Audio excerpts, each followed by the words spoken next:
Welcome to Look Who's Crafting Now. This is a show where we chat with our friends from both HSN and QVC, and we do a little crafting challenge along the way.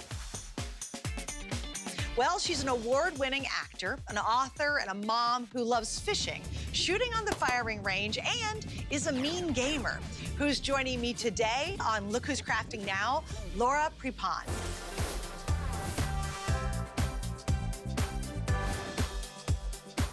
And look who's joining me. Yay! Hello, Laura. Hi, Suzanne. Thanks for having me. Oh my gosh, you're like too cool for school. I don't think I could even do this interview, so I'm leaving. I mean, I was going over the stuff you do. You're like awesome. You know, it's like, I was like, oh, she plays a little poker. She shoots at a firing range. She raises 2 kids. And she's this fabulous award-winning author. And it was wearing me out. And then I was so intimidated. I'm like, she does everything really well. Not crafting. Ha, I got you on one thing. I appreciate that. Thank you. Okay, so it's always my first question when I ask everybody, because if it were me, I swear I would totally take a peek. So you have not looked in your box? No, I was asked to not look, so I didn't look. Well, let's jump into it.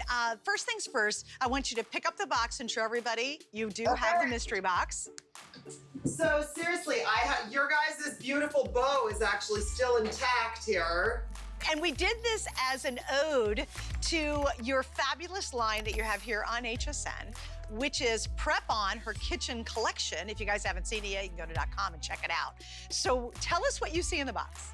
Oh my gosh. Okay, well, we can look at it together. First time here. So there's a bunch of felt. Are these felt vegetables? Yes, they are. We are going to make felt vegetables. Oh, that's so cute. Oh my gosh, are we gonna sew? We're sewing. Can you sew? Oh, yeah, let's do it. Let's do it. Oh my gosh, this is, okay, so is that a glue stick? Yes, it's glue stick and a hot glue gun, just in case the threading and the sewing isn't your forte. Oh my goodness, we are full on crafting if there's a hot glue gun. Okay, gotcha. Girl, we bring it. When we do these, we totally bring it. This is no joke. I've never used a hot glue gun in my life. Stop it. Seriously? No, I've never. Well, you're gonna learn today. Oh boy. Oh my gosh, there's more vegetables, you guys. This is a bounty. We're making a farmer's market in your house. Seriously, I love the farmer's market, so that's appropriate. Oh, here we go. You guys, this is like a whole situation. I love it. Okay, so I found thread. Oh my gosh, this is so funny. All this little confetti, like we have a rule in my house that I don't let my daughter play with anything with a ton of glitter, and of course she loves glitter. And now we have all these little thingies, so look at that. Okay, so here's what we're gonna do. We're actually gonna start, and believe it or not, I want you to grab the white with the green, and we're gonna make a cauliflower. I thought that was probably the easiest one to begin with. And so you wanna sort of take them apart. I know they've sort of pinned them together for you. Okay, so I'm pulling the needle out and I'm taking this apart. Yeah, okay, so we're gonna start with the little circle. And then what we're gonna do is we're gonna do just kind of a stitch around it, because remember, we're gonna pull that stitch. So don't be super formal, just go in, out, all the way around it to start with. Okay, so now with the clear thread. Yeah, with the clear thread, and yeah, you're gonna throw it in the needle, get it all set up. Okay, so this is attached to something, but I'm just gonna cut it and start over. Yes, I think that's probably a good idea. Okay. There you go. So now in the past, when I'm so, like, I haven't sewed in a while. My daughter has these like little punk rock leggings with holes in them. And she's obsessed with these leggings, so I have to keep resewing them, and they keep getting ripped. So clearly I'm not that good of a sewer, but I'm not a great seamstress here, but I'm gonna do what I can. I know you're the youngest of 5, and you were born and raised in Jersey. You're a Jersey girl. I'm a Jersey girl. What was it like growing up in Jersey, and how much do you think that's influenced you in your acting career? You know, I've been working since I was so young. I started as a working professional at the age of 15. Growing up half an hour outside of Manhattan, it was just really nice to be so close to such culture and so many different kinds of wonderful people and art and everything. So that was always really special. So, oh wait, what are you doing? You're pushing everything together there? Well, kind of. You're just gonna do a real basic stitch, because remember, we're gonna go like this and we're gonna gather it together eventually. Oh, I see. So you're just going in and out and in and out and follow your little circle there. Oh, got it. Okay. But yeah, it's, I think the other thing too is my father was a surgeon. He passed away, but my father was a surgeon and he had the most amount of cases in 2 hospitals, which was like kind of unheard of. He was a complete workaholic. And I think just seeing how obsessive my mother was in the kitchen with her cooking and seeing my father being such a workaholic and he was such a wonderful surgeon. I just think at a young age, work ethic was really instilled in me. Man, you've done a lot of stuff. I mean, and you obviously have a ton of interest, and you can tell between the books you've written, and we'll kind of get into that as well, that you really are kind of an on-the-go gal. But you just seem so cool at the same time. So I marvel at that juxtaposition. Thank you. I hope my husband and my friends would agree with that because they're always like, you have got to take a vacation, like blah, blah, blah. But I think it's just because I do have a lot of different interests. You know what it is, Suzanne? I think especially with like, you know, directing, because I directed multiple episodes of Orange is the New Black. And, you know, I've also been directing since I was young. And I think as example, like something like that is so high pressure. And you have to like, you know, get all these different departments on board with your vision, and you have very limited time, and you know, there's just like a lot of pressure, and I love those kinds of situations. I tend to do well in them, and I think just being subjected to that for so many years, I think different situations like that just kind of helps me in high pressure situations, so that I'm, you know, when I am doing all these different things, I just think maybe that helps, just being in those kinds of high pressure. I mean, I had days when I was directing Orange where they were like, so this schedule is impossible, but you can do it. Go ahead. You know what I mean? So, and I'm like, okay, great. Yeah, here we go. Got it. And then, by the way, direct this scene and then jump in the scene and direct yourself and everyone else in the same scene, you know? Oh my gosh. Suzanne, the first episode I ever directed of Orange is the New Black, I was pregnant and I didn't know it. So I was very newly pregnant, I didn't know it. And in that episode, my character was taken hostage. My hands were tied behind my back, my feet were bound, I had duct tape over my mouth, and it was this whole like capture situation with myself and my co-star Taylor and a bunch of the other actresses on the show. And I didn't know I was pregnant, and I was directing myself. So before the scene, they would have to lay us down on the floor because we were totally bound. And then they had to put duct tape over my mouth. And I was like, action! Like, through the duct tape. And I would have to do these like scenes where I'm fighting against this prison guard. And while I'm doing that, I'm watching all the actors' performances so I can give notes for the next take. And it was, so things like that, I think, yeah, it was great. And then I wrapped the episode and I found out I was pregnant with my daughter. Oh my, but were you grumpy and hungry or throwing up the whole time too? Like, did you know it? No, I had no idea. And you know what? I'm really glad that I didn't, because I was so scared my first pregnancy, because there's so much unknown, that I'm really happy that I didn't know, especially because I was doing these like crazy scenes. And if I had known, it would have influenced the situation in a way that I think it was way better that I didn't know. Well, okay, so I do want to move on because I really know your mom. And here's something that's interesting to watch, not only your acting career, but where your interests have evolved. And your mom was definitely a gourmet chef, right? I mean, would you consider her gourmet? Oh my gosh, she was the best chef I've ever, you know, I've had the good fortune because I live in New York, of being around the, you know, epicenter of the culinary world. And my mother is, to this day, has the best cuisine I've ever had in my life. But she also had 5 children. So she was a little busy at home, but her main thing was cooking. Like, it was her passion in life. It was her passion. And the only time I could really hang out with her was when I would go into the kitchen into the wee hours of the morning and spend time with her, because that was where she always was.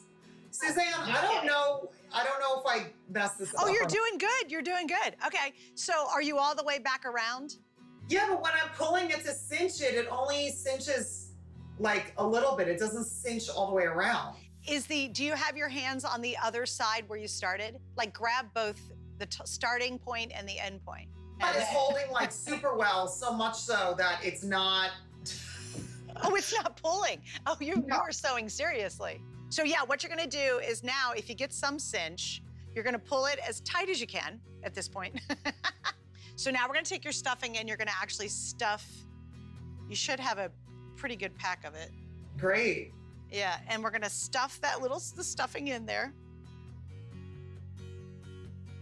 What was it like when you got that 70s show? I started working as a teenager and I moved to Italy by myself when I was 15 to work. And being that I had such an unconventional upbringing, my mother let me go and my father already passed away. So when I was 15, I moved to Italy. I lived there for a year by myself. About a year and a half, actually, by myself. And my nickname was Queen de Chi, which means 15 in Italian. All the locals around where I lived called me Queen de Chi. Especially because I would cook all the time in my local, the local market, they would call me Queen de Chi because I would always come in and get my food that I would go home and prep. Because I always, cook, even now, I cook the same, it's like I would prep ahead and be able to feed myself and reimagine the meals in multiple ways. And it was actually the crux of my first cookbook that I wrote in 2016. But my first acting audition was for an Italian Uncle Ben's rice commercial. I auditioned for it in Italy and I booked it. And then I called my mom in Jersey and I was like, I want to try this acting thing. So I came home and I started taking acting classes. And within a year, I got this audition in New York for this show called The Kids Are All Right. And that was the original title for that 70s show. And I went in and auditioned for it. And you know what's funny is I didn't know how to act whatsoever. So it was just, I kind of just went in and was myself. And what's funny is I got this call back and then they flew me out to LA to audition. Topher Grace had already booked the role of Eric. And none of us knew what we were doing. We were all so new. Like none of us knew what we were doing. And I auditioned with Eric. And I remember later asking Bonnie Turner, who's one of the creators of that 70s show, I'm like, what gave me the role? Like there's always like something where it's like a moment. And now as a director, I know this moment where like an actor does something and you're like, yep, that's it. They're the person. And I asked Bonnie, I'm like, what is the thing that I did? And she's like, first of all, you were just so Donna, like my personality and everything. She's like, you were so Donna. But she said there was one physical movement you did where we were like, it's a done deal. So after the audition, I do the audition, I agree with Topher, and then I look at Bonnie and the producers, I'm like, we good? And I put my hands down on the desk and I pushed up. And she was like, that physical motion of like, we good? And just hitting the desk and standing up, she's like, that, since clinched it for me. So what's interesting is I found out I booked it and I was like, that's great. In 2 weeks I got to move to LA, but I'm like, they speak English in LA. That's fine. Like, 'cause I had just come from Italy where I spoke enough Italian to get by. But, and then I moved my whole life to Italy, to Los Angeles when I was 18. That's amazing. It really is. And, again, that show was so much fun to watch and it was such a great cast. Yeah, it was just a phenomenal experience. I'm just so blessed. I can't even, it's just such a blessing. Okay, so let's go into your new line here at HSN. It's really, really fun. It's great product. And the reviews have been awesome too. The customers are talking a lot about it. What was it like developing it and why do you like doing it? Like, what's your passion for that? Oh my gosh, I love it. I mean, look, this has been a dream of mine for years. I mean, as we talked about, I would follow my mother around the kitchen as a youngster and she was just like, this sorceress in the kitchen, and to this day, the spell that she cast, it still affects me every day. I love being in the kitchen, and my line it really is solutions to problems that I would face. And the thing that's really interesting about the way that my mother cooks versus the way that I cook was she was a very kind of eccentric, she loved making French cuisine that was very, very difficult. And even as a youngster, it would always be very inspiring to me, and I learned so much from her. But I also never saw her, like she would make dinner for us and host all these holidays with all this amazing food from scratch and everything, but I don't have a single memory of spending a holiday with her. And when we would have family dinner, she was never there because she was always cooking these extravagant things. I just thought to myself, I'm like, there's gotta be a better way. There's gotta be a way that you can have this passion and share this love for your family through food, but also be able to be present to enjoy it. So one of the main impetus for my line is, how can we get food on the table quickly, more efficiently, less stressful? Because a lot of people, cooking stresses them out, but for me, it mellows me out. I love cooking. It's very meditative for me. And one of my main things is all of my products really help streamline your time in the kitchen. The kitchen is the heartbeat of the home. And when I'm preparing food for my family, my friends, and we're cooking together as well, I want it to be something that we can all experience. I don't want to just be stuck at the stove or whatever cooking. I want to enjoy what we do. So that really is one of the main heartbeats of my line, is to streamline our time so we can have more precious time together. Have you had fun developing it? Oh my gosh, it's been a dream. I mean, even my cutting board, my Prepon kitchen prep board, is that, as example, is just, for years I've been keeping these little scraps of paper. It's patented. Like, I'm officially an inventor. I have my, oh, cool. Yeah, like the patent on the board. Like, these products really just mean so much to me. And that one is just the first example because it's my first ever patented design. So that's really exciting, but it really does come from a place in my heart. It just means so much to me. And to be on HSN it's such a dream. I mean, you guys are the gold standard, and to be able to be a part of the HSN family really is just a dream come true. Well, I got just a couple more questions before I let you go.